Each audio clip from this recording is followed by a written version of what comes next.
Let's talk about Ron DeSantis. Here's what he had to say last night. We have embraced freedom. We have maintained law and order. We have protected the rights of parents. We have respected our taxpayers, and we reject woke ideology. We fight the woke in the legislature. We fight the woke in the schools. We fight the woke in the corporations. We will never, ever surrender to the woke mob. Florida is where woke goes to die. That's a leader right there. And that's an example of what happens when we actually get bold. No more low T GOP crap. When we can be bold, we lead and we win.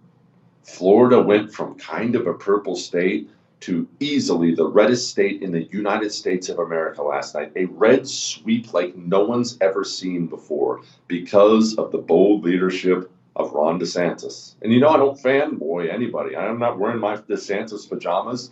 There's no other way to look at it. And I'll tell you something else.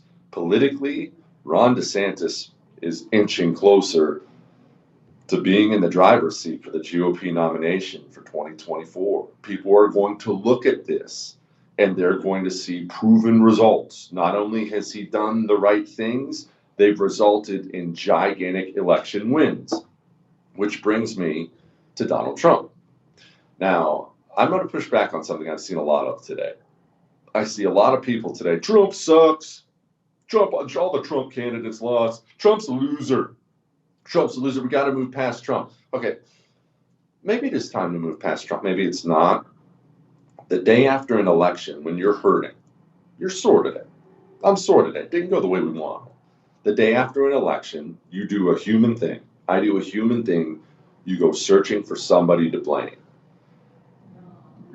Donald Trump is not the reason we had a bad night last night. Well, he's not. Look, maybe he's part of the reason, but waking up today and deciding that Donald Trump is the worst thing that ever happened to the Republican Party, I flatly reject that.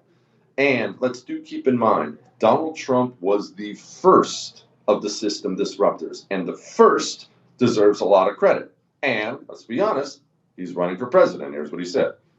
We're winning big, big, big in the Republican Party for the nomination like nobody's ever seen before.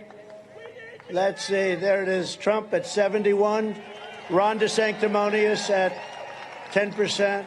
I'm going to be making a very big announcement on Tuesday, November 15th at Mar-a-Lago in Palm Beach, Florida. Okay, he's obviously going to announce he's running for president. I think Donald Trump, politically, I think he is in more trouble than he thinks he is. Because here's what happened last night. The places where Heavy D, his main competition, had influence went blood red. Other candidates across the United States of America, Trump candidates, simply didn't fare well. I'm not blaming Trump for that, but that's just the truth of what it is.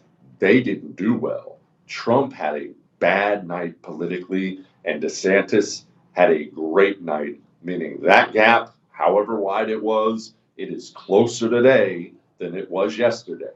And then Donald Trump, after one of his candidates lost, immediately goes to social media, a guy he'd endorse, and blasts him both barrels in the wake of a heartbreaking endorsement loss, blasts him as some idiot loser, should have never run out on me. Stuff that worked for Donald Trump in 2016 that made him president, they're not things that will work in 2024 to make him president again. That's an 8-year separation, and the country has changed.